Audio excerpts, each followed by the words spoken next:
The endless winter, the cabin was a tomb of snow. It had been weeks since Jack had seen the sun, its warmth a distant, fading memory. The world outside was a monochromatic expanse of white, a relentless, unforgiving desert of ice. He was alone, the last ember in a world consumed by winter's icy grip. His supplies were dwindling. The last can of beans rattled ominously in the cupboard, the dwindling woodpile a stark reminder of his isolation. The generator, a lifeline against the encroaching darkness, sputtered and groaned like a wounded animal. Its dying gasps were a constant companion, a mournful dirge in the silent cabin. Nights were the worst. The silence was a heavy, suffocating blanket, broken only by the eerie crackle of the dying fire and the phantom creaks of the cabin settling. Shadows danced and twisted on the walls, taking grotesque shapes in the flickering firelight. Every snap of a frozen branch outside sent a jolt of fear through him, a primal instinct screaming warnings of unseen threats. Paranoia was a constant companion. He checked every corner, every shadow, convinced that something was watching him. The cabin, once a refuge, had become a prison, a claustrophobic cell where his mind was slowly unraveling. He had tried to keep a journal, to record his thoughts and fears, but the pages were mostly blank, filled with aborted sentences and meaningless scribbles. His mind was a fog, a swirling vortex of loneliness and despair. Days blurred into nights, a monotonous cycle of survival. Then, one bleak evening, as the last embers of the fire died, a flicker of light appeared in the distance. Hope, a fragile, desperate thing, ignited within him. It was a beacon, a promise of rescue, a lifeline cast into the icy expanse. With renewed determination, he grabbed his snowshoes, bundled himself against the biting cold, and ventured into the white nothingness. The journey was a torment. The wind howled like a banshee, a relentless force that threatened to tear him apart. The snow stung his face like tiny needles, blurring his vision. But the light, a tantalizing mirage, pulled him forward. As he drew closer, he realized it wasn't a light but a shape, a dark, ominous silhouette against the snow. Curiosity, a dangerous and foolish companion in such a desolate place, compelled him onward. The shape was humanoid, but distorted, elongated, with limbs that seemed to stretch and writhe. Fear, cold and sharp, replaced the hope that had fueled his journey. He turned to flee, but his foot caught in a hidden crevice. The icy ground snatched at him, and he fell hard, the world spinning into a blinding white. As he lay there, dazed and breathless, the creature moved closer, its elongated shadow looming over him. Its eyes, two burning embers in the snow, seemed to pierce through the darkness. A scream formed in his throat, but no sound escaped. The creature was upon him, its skeletal fingers reaching out, cold and inhuman. Then, darkness. When he awoke, he was back in the cabin. The fire was out. The room was filled with an icy silence. But something was different. A shadow moved in the corner of his eye. He turned slowly, his heart pounding in his chest. There, in the dim light, stood the creature. Its eyes glowed with an unnatural intensity, a malevolent light that chilled him to the bone. It was closer now, its skeletal form more defined, more terrifying. A scream erupted from his lungs, a desperate plea for help, a cry of terror. But the only sound was the howling wind, a mournful echo of his own despair. The creature took a step forward. The creature was closer now, its skeletal form illuminated by the dim, flickering light.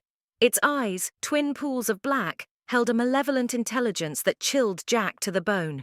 With a guttural, inhuman sound, it lunged.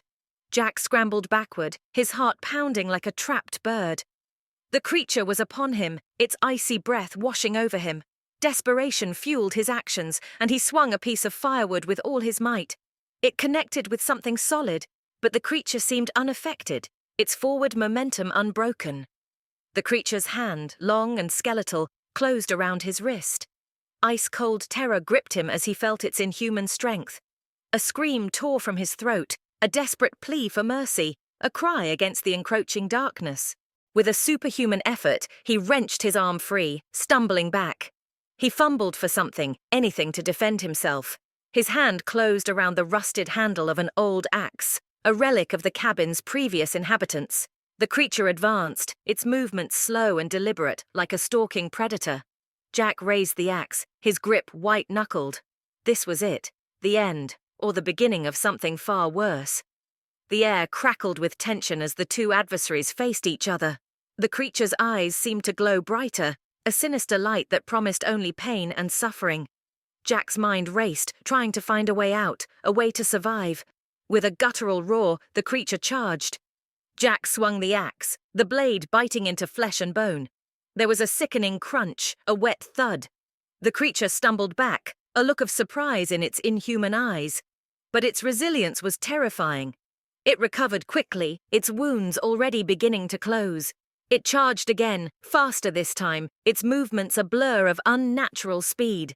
Jack swung the axe again and again, but to no avail. The creature was relentless, its hunger for him growing with each passing moment.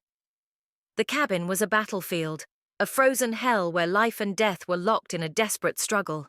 With every swing of the axe, Jack felt his strength waning, his body protesting the ordeal.